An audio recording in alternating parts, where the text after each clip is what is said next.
deportes y volvamos al tema del béisbol de Grandes Ligas, pero ya nos estamos acercando a la mitad de la temporada. Estamos como a unos 20 días específicamente del partido de las estrellas, que será del 13 al del 12, porque es un fin de semana completo. Recuerden que hay actividades nuevas hasta el 16 en Texas. Y bueno, ya uno puede ir haciendo el ejercicio de los equipos que van a vender, y uno que sabemos por el mal récord que tiene. De hecho, me sorprendió que hacen alusión de que ellos pudieran inclusive tener un peor récord que el de su historia. Me refiero a los Medias Blancas de Chicago, que el peor récord en su historia fue de 49-102 en 1932. O sea, estamos hablando de hace mucho tiempo. Y ellos están luchando por quedar peor que en aquella ocasión. Pero lo que me llama más la atención sobre este equipo es que recuerden que hace unos 4 temporadas ellos pudieron avanzar con un muy buen récord, y ellos fueron como de lo sublime a lo ridículo, como dice pues una frase. El presidente de los Medias Blancas el año pasado estaba interesado en vender. Dijo, no quiero vender la franquicia y demás, me quiero enfocar en otros asuntos. Y le preguntaron en ese entonces si era por un tema económico, si se le estaba saliendo de las manos, porque se hicieron algunas inversiones en el caso de extensiones de contrato y demás, y él dijo que no, que él se quería enfocar como empresario en otros asuntos que no tuvieran que ver necesariamente con un equipo de béisbol. Pues después de eso, aparentemente, ellos empezaron a bajarle, porque un artículo que publica Sport Illustrated en el apartado de béisbol habla precisamente de las pérdidas que ellos han tenido en general, y eso se debe mucho también a lo que ellos han colocado en el terreno de juego, porque de las peores asistencias es la del equipo de los Medias Blancas de Chicago. Y además, en tema de indumentaria, y vamos a estar claros, ellos no tienen esas grandes estrellas tampoco para vender camisetas, fuera de jugadores que se proyectaban para ser más exitosos, y eso a su vez que la gente se interesara por tener su camiseta. Eso se ha quedado en el camino. Pasó con Eloy Jiménez, pasó con Joan Moncada, el mismo Luis Roberts, que es un pelotero que gusta, pero también ha tenido algunos problemas de lesión, como que no han dado ese despegue para que yo personalmente pienso, un fanático diga, tú sabes que yo quiero una camiseta de Luis Roberts, yo quiero una camiseta de Eloy Jiménez. No hay forma. No nos han dado la oportunidad de que uno quisiera comprar una camiseta de esas, y ellos están dentro de los últimos equipos en el tema de indumentaria también, haciendo referencia a las pérdidas, y ahí están equipos que ya uno conoce, los Atléticos de Oakland, por ejemplo, están ahí, los Marlins de Miami. Me sorprende, porque por lo general el público de Miami, aunque no va mucho al play, pero por lo general uno lo ve con una camiseta puesta, y hay algunos jugadores latinos ahí que en su momento pudieron llamar la atención, pero estamos hablando de esta temporada. Este mismo artículo retrata que ya ellos se han asignado a un grupo de scouts a ir tras las fincas de los Marineros de Seattle, de los Dodgers de Los Ángeles y de los Padres de San Diego. O sea, ellos van a tratar de salir de sus jugadores que pueden ser interesantes para el mercado. El mismo caso de Luis Robert, que creo que es que encabeza ese listado de jugadores que pudieran ser atractivos para piezas de cambio, y que están muy enfocados en esto, que de hecho ya las conversaciones van un poquito más allá, más lejos, que de hecho las que están más cercanas es con los Marineros de Seattle, y en segundo lugar los Padres, y después los Dodgers, y así ellos harían megacambios, según lo que refleja el artículo. Serían de varios jugadores. Un jugador como Luis Roberts, que esté en otro equipo y que se mantenga saludable con todo lo que él puede hacer, puede inclusive protagonizar un cambio hasta de 3 jugadores por él, del sistema de fincas, de prospectos, que pudieran a ellos más adelante pues servirle y ser un equipo en desarrollo. Hemos visto en la historia equipos así, que hace 3 años pasaron con un muy buen récord, sobre todo ganando su división, y que de repente están muy mal. Lo vimos con Kansas, que es un caso pues con el tema de las series mundiales, y después unas temporadas más tarde ya prácticamente desintegrado ese equipo y sin ningún tipo de respuesta. Pero en el caso de Kansas es diferente, porque ellos fueron campeones. Sí. Ellos lograron Media Blanca, fueron 2 series mundiales y lograron un campeonato. Los Media Blancas no han logrado absolutamente nada, y han pasado, como mencioné, de lo sublime a lo ridículo, pero ya por lo menos específicamente de manera oficial ellos entienden que tienen sus objetivos para ir tras estos equipos y sus fincas, y que Luis Robert sería la pieza de cambio más importante para ellos. Y obviamente tanto ellos como los Marlins de Miami, los Marlins ya comenzaron a vender con el cambio de Luis Arraez. Son de esos equipos que claramente están en un proceso, en el caso de los Marlins, en un proceso de reconstrucción, y en el caso de los Medias Blancas deberán dirigirse hacia allá. Tienen las piezas para poder salir al mercado. Lastimosamente para el equipo de los Medias Blancas, digamos que el jugador dominicano Eloy Jiménez, que al igual que Luis Roberts pudo haber sido quizás una pieza interesante por lo que representa ofensivamente, pero la alta incidencia de lesiones de Eloy pues le baja mucho el valor en el mercado de cambios. Y nada, habría que esperar, yo diría, en esta oportunidad, por la cantidad de equipos que están en pelea, y eso es algo que ya hemos mencionado, por la cantidad de equipos que hay en pelea, me parece que no va a ser un mercado de cambios como tan activo como en temporadas anteriores, por la ausencia de vendedores, no por la cantidad de compradores.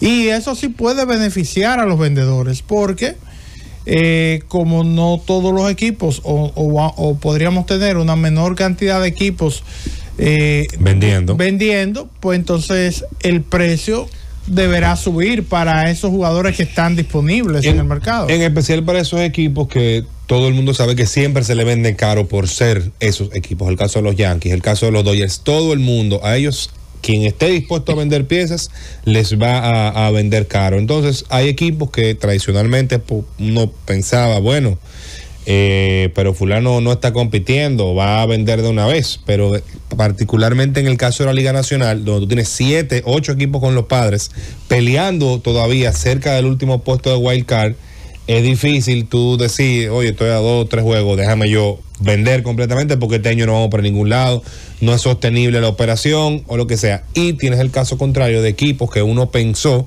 que iban a estar en la lona temprano, como es el caso que Susi mencionaba de los Reales de Kansas City, quizás un poquito el caso de los propios Medias Rojas de Boston, el caso también de los Mets de Nueva York. Creo que es el mejor caso en ese sentido, de equipos que uno pensaba que en un momento ya para esta altura de temporada, no, ese es un vendedor seguro, y han estado compitiendo, lo cual, tal como yo entendí, se reduce el número de vendedores y pone a todo el mundo en una posición de vamos a esperar a ver qué ocurre en estas últimas semanas ante el juego de estrella. Pero particularmente yo creo que la Liga Nacional es muy poca la gente que se va a mover.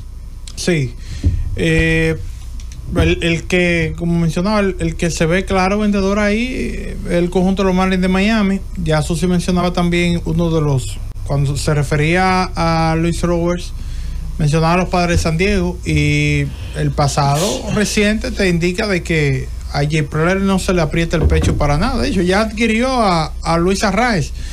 Digamos que a sabiendo de todo esto que se avecinaba, él necesitaba un bate, lo consiguió, y los Padres, hay que decirlo, han mejorado. Claro. Ha ido mejorando Tatis, ha ido mejorando Machado, Luis Roberts se ha integrado muy bien a esa estructura.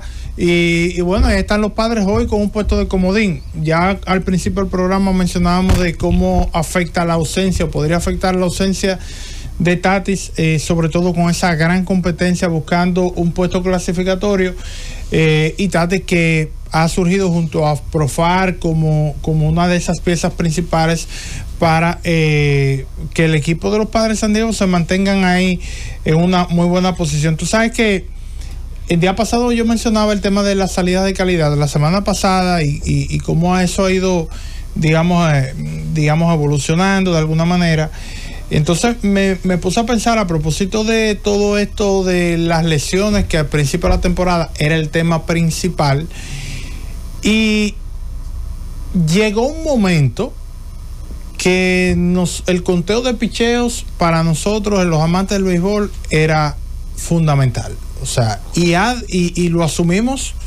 O sea, cuando un lanzador está cerca de 100 picheos, ya tú sabes que al final está cerca. No importa que también esté en el montículo en ese momento, más allá de que, bueno, este lanzador abridor está muy bien y pudiera completar el juego. Eso evolucionó a wow, este lanzador está muy bien, pero está muy cerca de los 100 lanzamientos.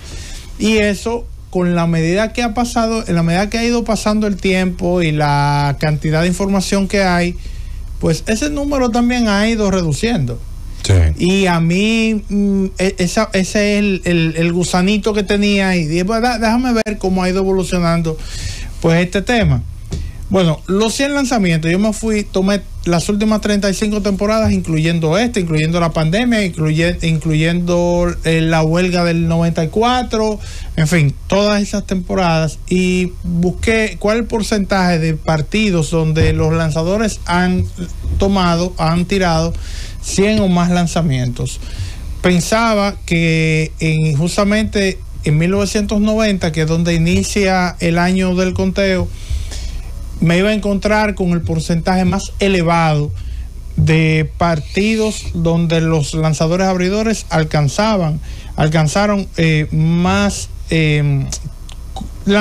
hicieron más de 100 lanzamientos. Bueno, me equivoqué. En 2010, en las últimas 35 temporadas, ha sido la campaña donde ha habido un porcentaje de salidas donde los lanzadores superan los 100 lanzamientos más altos. 49.67% de las salidas, los abridores hicieron 100 o más lanzamientos. En segundo lugar está el año 2000 con 49.22%. ¿Tanto? ¿24 años? Sí, y en tercer lugar está el 2011. O sea, el pico está en el 2010, y cerca del pico, en el tercer lugar, está el 2011. Pero de ahí en adelante, lo que ha habido es un descenso progresivo. O sea, usted tiene 2012 al 2014, que no llegó a 44%, después bajó a 38, después a 35, 24, a 19, a 12, a 11, a 13, a 15, y estamos en 12%, 12.6%. Lo que significa que en la medida que ha llegado la información, que ha llegado un mayor nivel de tecnología a las organizaciones, que ha habido un incremento en la velocidad, pues entonces se ha ido reduciendo el número de lanzamientos que realizan los abridores, al punto de que usted se encuentra que en el 2021 es el piso. O sea, en el 2021 tocamos el piso en los últimos 35 años en cuanto al porcentaje de salidas donde el lanzador alcanzó 100 o más lanzamientos. Estamos hablando de un 11.55%. Entonces, estamos hablando de que ese 11.55% cabe más de 4 veces en el número más alto obtenido en el año 2010. Wow. Estamos hablando de 11 temporadas, que en 11 temporadas tocamos el cielo y tocamos la tierra en 11 años, en ese sentido. ¿Tú sabes que fuera interesante hacer la comparación de esa reducción con el tema de los picheos, con la relación picheo-cantidad de ponche? Sí. ¿Por qué? Porque todos sabemos que los lanzadores que ponchan mucho hacen mucho lanzamiento. Sí. Sin embargo, tú tienes el caso, que por eso busqué el dato, de Tyler Glasnow, que tiene al día de hoy 135 ponches en 100 entradas lanzadas.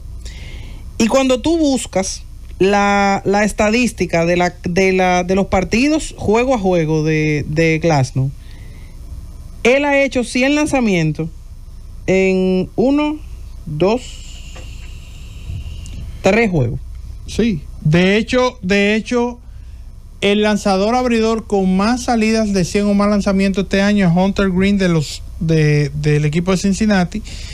Tú tienes con 9 a Zach Wheeler y a Dylan Cease, pero en el top 10, que ahí está en la última franja del top 10, tienen 6, que son Luis Castillo, Seth Lugo y Carlos Rodón y Chris Sale, el amigo de Recio. Pero traigo a Glasnow, ¿tú sabes por qué? Porque son 16 salidas que Glasnow tiene. Que no toca. Con una cantidad exorbitante de ponche. Por eso te decía que pero me gustaría... que en el pasado, FIFA, tú también te podías encontrar con gente que ponchaba mucho y permanecía más tiempo en el montículo.